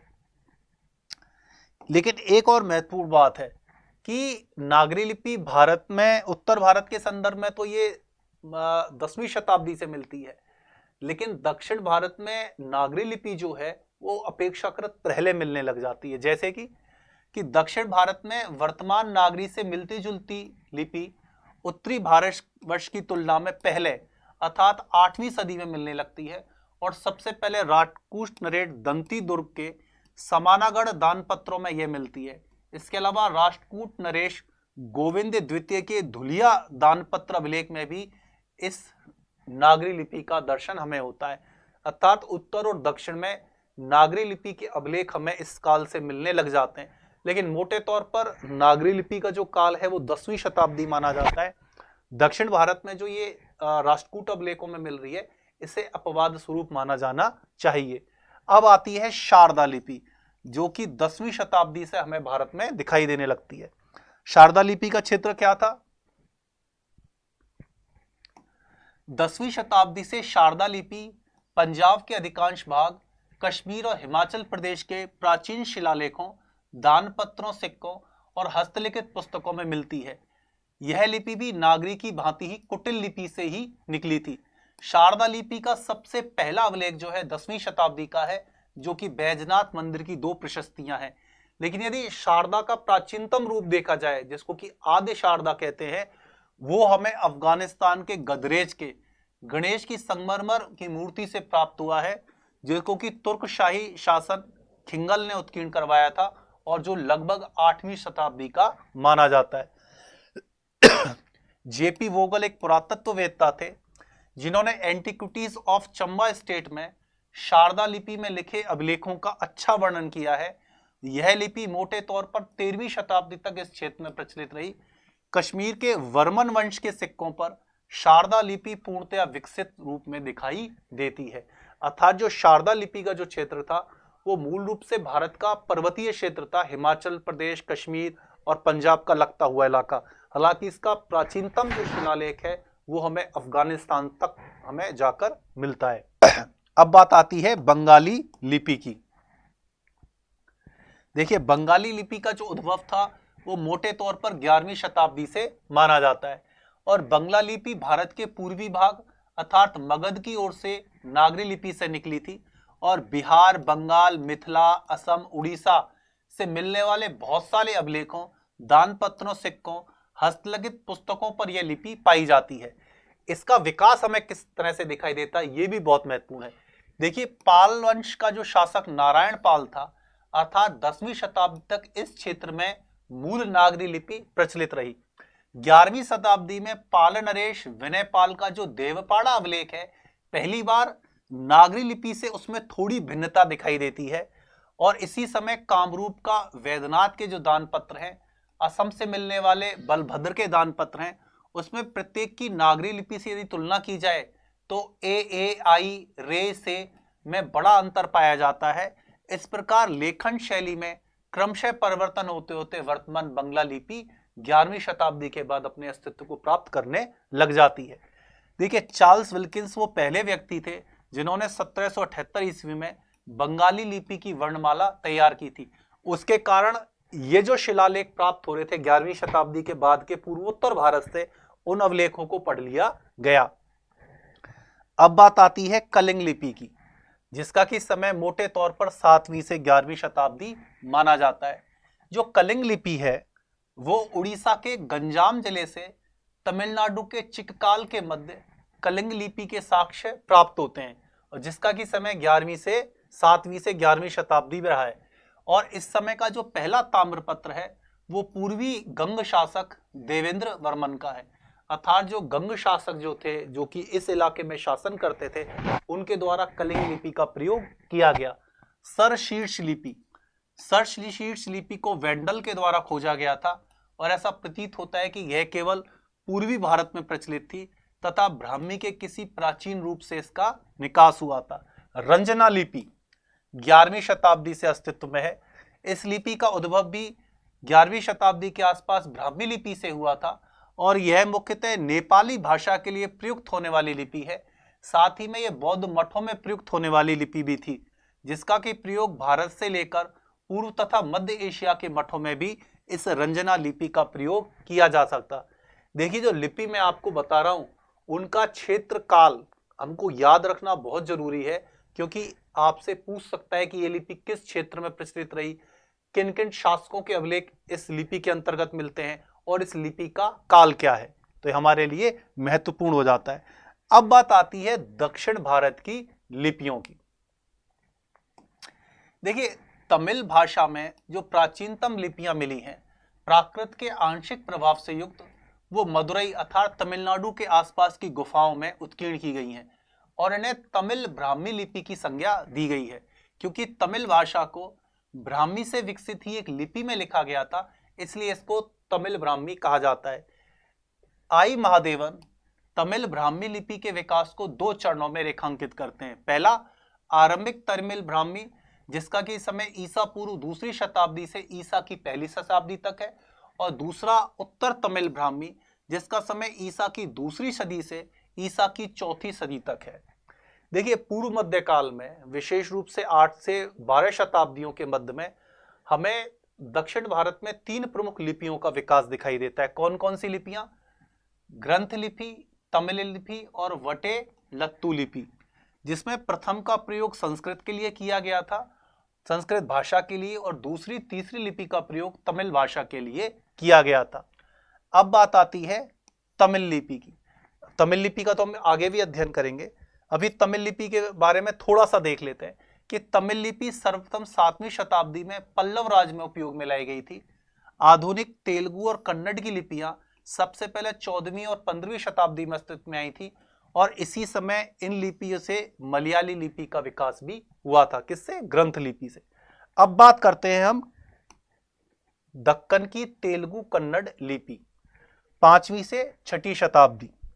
देखिए, मूल रूप से यदि हम तेलुगु और कन्नड़ लिपियों की बात करें तो इनका पूर्ण विकास 14वीं शताब्दी में दिखाई देता है, लेकिन इनके विकास के जो चिन्ह है वो बहुत पहले से दिखने लग जाते हैं। अर्थात जब भी कोई लिपि अपने विकसित रूप में दिखाई देती है तो एकदम विकसित नहीं होती, बल्कि जो उसकी पूर्ववर्ती लिपि होती है उससे धीरे धीरे परिवर्तन करते करते वो वर्तमान स्वरूप में पहुंचती है। इसलिए हम देखते हैं कि जो आधुनिक भारत की लिपियां हैं, जो मूल रूप से 10वीं शताब्दी के बाद नजर आ रही हैं, उन सभी का विकास ब्राह्मी लिपि से हो रहा था, लेकिन एकदम नहीं हुआ। उनके अक्षरों में धीरे धीरे परिवर्तन आता गया और बाद में वो अपना वर्तमान स्वरूप धारण कर लेती हैं। तो पहले बात आती है दक्कन की तेलुगु कन्नड़ लिपियों के बारे में। यह लिपि उन क्षेत्रों में प्रचलित थी जहां आज कर्नाटक और आंध्र प्रदेश का राज्य है। सबसे पहले 5वीं और 6ठी शताब्दी में कदम्ब वंश के जो अभिलेख हैं इसके दर्शन होते हैं। समय के साथ परिवर्तन आता गया और इन अक्षरों की गोलाई बढ़ती गई, और 14वीं शताब्दी तक आते आते वर्तमान तेलुगु और कन्नड़ लिपियों से मिलते जुलते अभिलेख बनने लग गए। अर्थात तेलुगु और कन्नड़ लिपियां अपने वर्तमान स्वरूप में कब आती हैं? 14वीं शताब्दी में। लेकिन इनका जो विकास है वो पिछले 600 साल के विकास का परिणाम है। अगर बात की जाए तो किन किन शिलालेखों में, किन किन वंश के शिलालेखों में इन लिपियों के दिग्दर्शन होते हैं? कदम्ब वंश, पल्लव वंश, पूर्वी और पश्चिमी चालुक्य वंश, काकातीय वंश और राष्ट्रकूटों के अभिलेखों में इन लिपियों के दर्शन हमें दिखाई देते हैं। ग्रंथ लिपि 7वीं शताब्दी से दक्षिण भारत में तमिलनाडु और केरल राज्य में इस लिपि का उद्भव देखा जा सकता है। तमिलनाडु के उन हिस्सों में जहां तमिल लिपि में वर्णों की अपूर्णता के कारण संस्कृत ग्रंथ नहीं लिखे जा सकते थे, वहां इस लिपि का इस प्रकार से विकास हुआ कि इस लिपि को, जिसको कि ग्रंथ लिपि कहा जाता है, अर्थात संस्कृत ग्रंथों की लिपि, अर्थात एक विशिष्ट लिपि तमिलनाडु के क्षेत्र में विकसित हुई थी, जिसका उद्देश्य था जो संस्कृत ग्रंथ है उनको तमिल भाषा में लिख लेना या तमिल लिपि के माध्यम से लिख लेना, और जो लिपि अस्तित्व में आई थी उसको कहा गया ग्रंथ लिपि, अर्थात संस्कृत ग्रंथों को लिखने की लिपि। अगर बात की जाए तो किस किस वंश के शासन में मिलता है, उससे पहले यदि देखें, सर्वप्रथम इस लिपि का जो प्रमाण है, प्राचीनतम अभिलेख, वो पल्लवों के अभिलेख में मिलता है। पलकक्कड़ और दशनपुत्र जो ताम्रपत्र अभिलेख हैं, उसमें सबसे पहले हमें पल्लव राजवंश के अंतर्गत ग्रंथ लिपि का साक्ष्य मिलता है। जावा के जम्बू नामक स्थान से भी अनेक अभिलेख जो हैं इस ग्रंथ लिपि से प्राप्त होते हैं, अर्थात केवल भारत ही नहीं, भारत से बाहर भी ग्रंथ लिपि के साक्ष्य प्राप्त हुए हैं, जो भारत के वैदेशिक संबंधों की ओर इशारा करते हैं। तमिल लिपि 7वीं शताब्दी से इसका विकास दिखाई देता है। देखिए, दक्षिण भारत में तमिल लिपि का विकास 7वीं शताब्दी से नजर आने लगता है, और इस विश्लेषण से ब्यूलर की यह मान्यता प्रस्तुत की कि यह लिपि ब्राह्मी की किसी उत्तर भारतीय शैली से निकली है। सबसे पुरानी तमिल लिपि का नमूना पल्लव नरेश नंदीवर्मन का काशकुडी दानपत्र अभिलेख है, जो कि 740 ईस्वी का है, और 14वीं शताब्दी में आकर यह वर्तमान तमिल लिपि का रूप धारण कर लेती है। अर्थात जैसे कि मैंने बताया कि कन्नड़ और तेलुगु की लिपियां जो थी वो 14वीं शताब्दी में अपने वर्तमान लिपि के स्वरूप को प्राप्त करती हैं। यही बात हमें तमिल लिपि के रूप में दिखाई देती है, लेकिन जो इसका आद्य रूप है, इसका सबसे प्रारंभिक रूप है, वो हमें 7वीं शताब्दी के बाद ही दिग्दर्शन होने लग जाता है। और इस लिपि के जो अभिलेख थे वो पल्लव, चोल, चालुक्य, राष्ट्रकूट के शिलालेखों में खूब मिलता है। इसी प्रकार एक और अभिलेख लिपि थी जिसका नाम था वट्टे लट्टू लिपि, जिसका विकास भी 7वीं शताब्दी से दिखाई देता है। यह लिपि तमिल लिपि का घसीट रूप थी। यह लिपि 7वीं शताब्दी के अंत से चोल, पल्लव, पांड्य दानपत्रों के अभिलेखों में मिलती है, और इसके सबसे महत्वपूर्ण अभिलेखों में भास्कर रविवर्मन के यहूदियों और कोचीन के सीरियनों के नाम पर जारी किए गए शासनादेश थे, और इसी के अलावा थिरुनेल्ली ताम्रपत्रों में भी इसका विकसित रूप दिखाई देता है। अर्थात ये कुछ महत्वपूर्ण लिपियां थी दक्षिण भारत की, जिसको कि हमने दिग्दर्शन किया। अब बात आती है शंख लिपि की। देखिए, हड़प्पाई लिपि के बाद शंख लिपि वो लिपि है जिसको कि अभी तक पढ़ा नहीं जा सका है। ये शंख लिपि के अक्षर हैं जो कि बहुत ही अलंकृत रूप से बनते थे, और कुछ शब्दों का जो आकार था वो कई मीटर में इतना लंबा होता था, कई मीटर में उनका आकार होता था।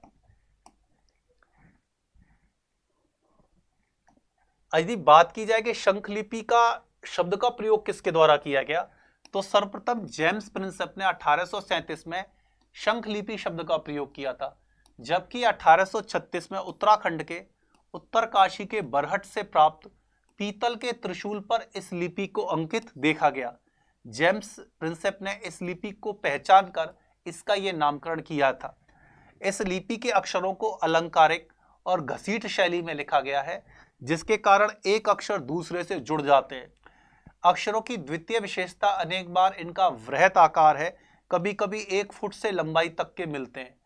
एन मुखर्जी ने इसका काल जो है पूर्व गुप्त काल से 8वीं शताब्दी तक निर्धारित किया है, अर्थात ईसा की 4थी शताब्दी से लेकर 8वीं शताब्दी तक यह जो लिपि थी भारत में प्रचलित रही, और इसके अभिलेख लगभग संपूर्ण भारत में मिलते हैं, जैसे कि उत्तर में जम्मू कश्मीर के अखनूर से लेकर दक्षिण में बेल्लारी तक के कर्नाटक तक, पूर्व में सुनिया पश्चिम बंगाल से पूरब पश्चिम में जूनागढ़ गुजरात तक इसका हमें असर दिखाई देता है। भारत से बाहर इंडोनेशिया में जावा से भी इसके साक्ष्य प्राप्त होते हैं। राजस्थान में इसके साक्ष्य बैराट से मिलते हैं। बीएन मुखर्जी वो विद्वान हैं जो शंख लिपि को पढ़े जाने का दावा करते हैं, और अपने पत्र डेसी फॉर्मेट ऑफ सेल स्क्रिप्ट में इस लिपि को पढ़े जाने के अपने दावे की पुष्टि करते हुए नजर आते हैं। लेकिन उसके मत को जो है विद्वानों के द्वारा मान्यता नहीं दी गई है। देखिए, हमने ऐसे उदाहरण तो देखे कि एक भाषा को व्यक्त करने के लिए कई लिपियां प्रयुक्त हो रही हैं, लेकिन अनेक बार ऐसा भी हुआ है कि एक लिपि को के अंतर्गत अनेक भाषाओं का भी प्रयोग किया गया है।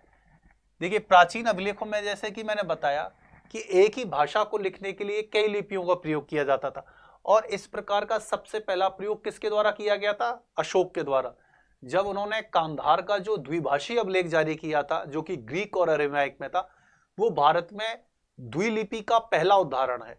इसके अलावा फिर जब इंडो ग्रीक्स भारत में आए तो उन्होंने तो इस पद्धति का खूब इस्तेमाल किया, चाहे इंडो ग्रीक्स हों, शक हों, कुषाण हों, उनके द्वारा भारत में द्विभाषी शिलालेख जारी किए गए। द्विभाषी लिपियों का प्रयोग अपने सिक्कों पर किया गया।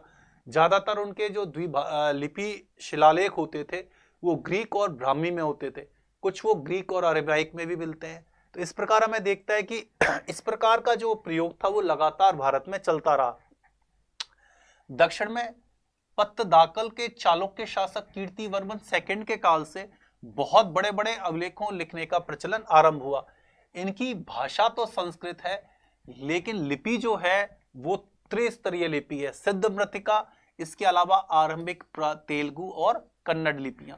तो इस प्रकार के जो बहुलिपीय जो मिलते हैं हमें अभिलेख, उससे हमें ऐसी लिपियों को पढ़ने में सहायता मिल जाती है जिस लिपि को कि अभी तक पढ़ा नहीं जा सका है। अब बात आती है प्राचीन और पूर्व मध्यकालीन अभिलेखों की भाषा।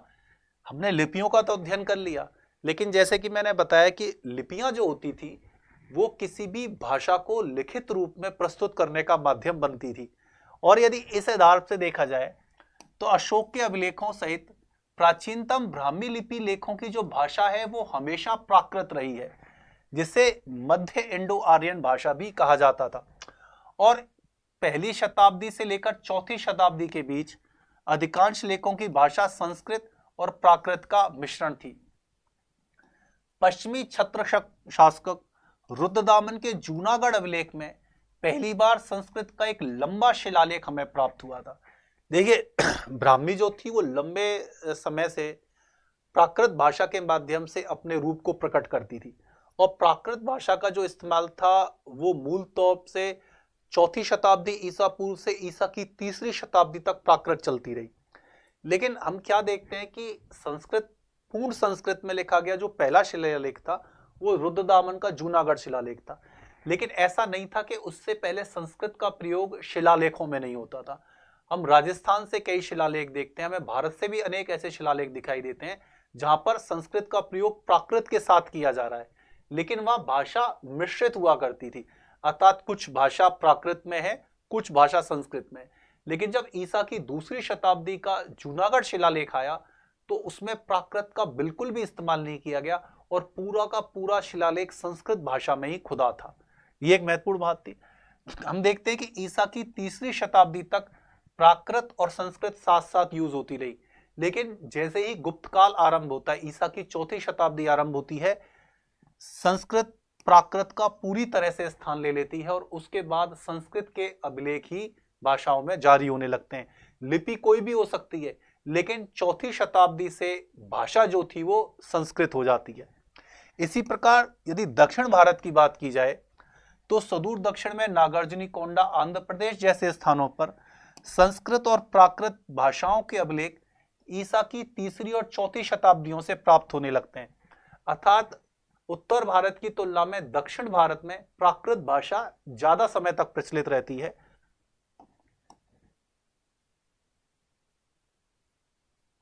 और 5वीं शताब्दी के बाद ही प्राकृत दक्षिण भारत में प्रयोग से बाहर होती है।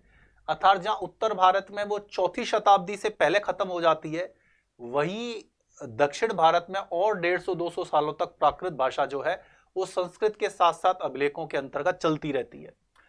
चौथी से छठी शताब्दी के मध्य संपूर्ण भारत में संस्कृत भाषा ही राजकीय अभिलेखों की भाषा बनकर उभरती है। लिपि इसकी गुप्त काल हो जाती है, लेकिन भाषा इसकी हमेशा संस्कृत रहती है।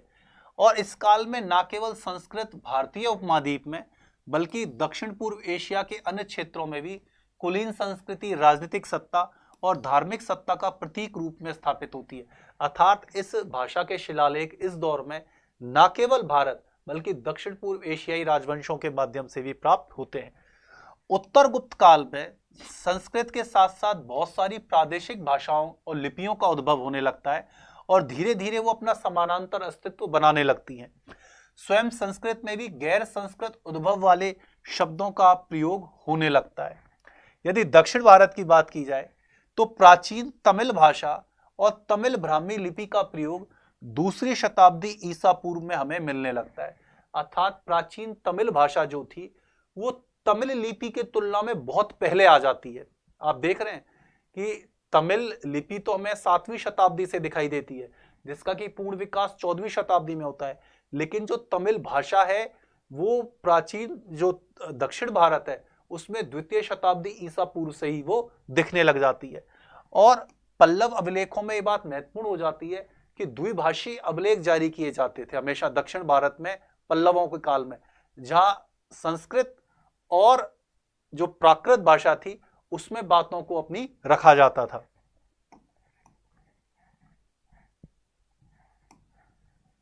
पल्लव काल से दक्षिण भारतीय अभिलेखों के संदर्भ में तमिल भाषा बहुत ही महत्वपूर्ण हो जाती है और 7वीं शताब्दी के बाद से तमिल संस्कृत भाषाओं में पल्लवों के द्वारा निर्गत द्विभाषी अभिलेख मिलते हैं। अर्थात भाषा क्या हो रही है दक्षिण भारत में, प्राकृत को पीछे हटाते हुए धीरे धीरे तमिल आने लगती है और साथ में संस्कृत भी चलती रहती है। ऐसे अभिलेखों में प्रारंभिक भाग में जिसमें कि वंशावली इत्यादि सम्मिलित होती थी और अंतिम भाग संस्कृत भाषा में होता था, लेकिन जो भूमिदान से जुड़े हुए भाग थे वो हमेशा तमिल भाषा में होते थे। चोल और पांड्य राजाओं ने भी तमिल और संस्कृत या तमिल द्विभाषी अभिलेख निर्गत किए और पूर्व मध्य काल में दक्षिण भारत के मंदिरों में दान अभिलेखों के रूप में उत्कीर्ण तमिल भाषा के अनेक अभिलेखों को देखा जा सकता है। अब बात आती है कन्नड़ भाषा के अभिलेखों की। कन्नड़ भाषा में अभिलेखों की प्राप्ति 6वीं और 7वीं शताब्दियों से शुरू होती है और इस काल के बाद से कन्नड़ भाषा में बहुत सारे दानपत्र अभिलेख मिलते हैं जिनमें इस भाषा को उल्लेख किया गया है। 12वीं शताब्दी में संस्कृत कन्नड़ का एक द्विभाषी शिलालेख प्राप्त हुआ है और कर्नाटक के बेल्लारी जिले में कुरगोद के संस्कृत प्राकृत और कन्नड़ भाषाओं का एक त्रिभाषी शिलालेख भी प्राप्त हुआ है। अर्थात देख रहे हैं कि जो प्राकृत भाषा 5वीं शताब्दी में आकर लगभग भारत से विलुप्त हो जाती है, लेकिन उसके कुछ कुछ नमूने दक्षिण भारत से प्राप्त होते रहे थे। इससे प्रतीत होता है कि प्राकृत भाषा को पूरी तरह से भुला नहीं गया था, क्योंकि 12वीं शताब्दी में भी एक कर्नाटक के क्षेत्र से त्रिभाषीय शिलालेख प्राप्त हो रहा है। अर्थात लिपि तो एक है, लेकिन उस लिपि के माध्यम से 3 अलग अलग भाषाओं को अभिव्यक्त किया जा रहा है। 6वीं शताब्दी में तेलुगु चोल राजाओं के द्वारा अभिलेखों में तेलुगु भाषा का प्रयोग दिखाई देने लगता है। अर्थात देख रहे हैं हम कि उत्तर गुप्त काल में जहां तमिल पहले से ही दक्षिण भारत में गुप्त काल से पहले भी एक भाषा के रूप में विद्यमान थी, लेकिन गुप्त काल के पश्चात दक्षिण भारत में जो क्षेत्रीय भाषाओं का विकास होता है जैसे तेलुगु, कन्नड़, ये भाषाएं भी हमें अपने अभिलेखों के अंतर्गत स्थान बनाती हुई प्रतीत होती हैं। मलयाली भाषा के अभिलेखों का जो आरंभ है वो दक्षिण भारत में सबसे बाद में होता है, अर्थात लगभग 15वीं शताब्दी में। और कन्नड़ से मिलती जुलती एक दूसरी भाषा है तुलु, इसके कुछ अभिलेख भी हमें कर्नाटक से प्राप्त होते हैं। इसके अलावा आधुनिक जो उत्तर भारतीय भाषा है जैसे कि मराठी भाषा और उड़िया भाषा, उसमें अभिलेखों की प्राप्ति 11वीं शताब्दी से शुरू होती है। हिंदी से मिलती जुलती हुई आंचलिक भाषाओं के अभिलेखों की प्राप्ति 13वीं शताब्दी के बाद होती है और गुजराती में अभिलेख जो हैं गुजराती भाषा में वो 15वीं शताब्दी के पश्चात हमें ये अभिलेख मिलते हैं। अर्थात उत्तर भारतीय भाषाएं जो थी वो अभिलेखों की भाषा बाद में बनती हैं, जबकि जो दक्षिण भारतीय भाषाएं थी वो अभिलेखों की भाषा पहले बन जाती है। अब बात आती है अभिलेखों में प्रयुक्त सामग्री की, कि अभिलेखों में जो खोदे जाते थे वो किस किस चीज पे मिलते हैं। देखिए, जैसे कि स्पष्ट ही है कि अभिलेख सर्वाधिक मात्रा में शिलालेखों अर्थात पाषाणों पर खोदे गए थे, यद्यपि कुछ शिलालेख धातुओं पर खोदे गए थे, और धातुओं में जिस धातु पर सर्वाधिक शिलालेख मिलते हैं वो है तांबा। क्यों? क्योंकि जो भी दान पत्र जारी किए गए गुप्त युग और उसके बाद पूर्व मध्य काल में या उसके बाद भी, वो अधिकांशतः तांबे की प्लेटों पर ही खोदे जाते थे। पीतल के रूप में शिलालेखों की सामग्री का इस्तेमाल बहुत ही विरलता से मिलता है। 7वीं शताब्दी के कुछ जैन मंदिरों की मूर्तियों के पृष्ठभाग पर तथा मंदिर की घंटियों पर इस प्रकार के शिलालेख दिखाई देते हैं। लोहे का प्रयोग भी शिलालेख के संदर्भ में बहुत ही सीमित था, क्योंकि इसमें जंग लग जाया करती थी, इसलिए धातु में तांबे का प्रयोग ज्यादा किया जाता था। और इस प्रकार का जो शिलालेख है वो हमें बहुत ही विरल है। केवल जो दिल्ली का प्रसिद्ध मेहरौली का लोह स्तंभ है उसमें हमें शिलालेख के सामग्री के तौर पर लोहे का प्रयोग नजर आता है। तो इस प्रकार हम देख रहे हैं कि जो भारत में लिपियों की परंपरा रही वो बहुत ही समृद्ध रही। लिपियों को कैसे पढ़ा गया इसका भी एक अपना इतिहास है, और कौन कौन सी भाषाएं लिपियों के अंतर्गत प्रयुक्त हुई ये भी बहुत महत्वपूर्ण है। तो आज की जो हमारी एक मेगा क्लास थी, ये क्लास जो इस टॉपिक है पर्टिकुलर उसके सभी आयामों को छूती है और स्पष्ट करती है, और यहाँ से आपका कोई भी क्वेश्चन छूटेगा नहीं। धन्यवाद।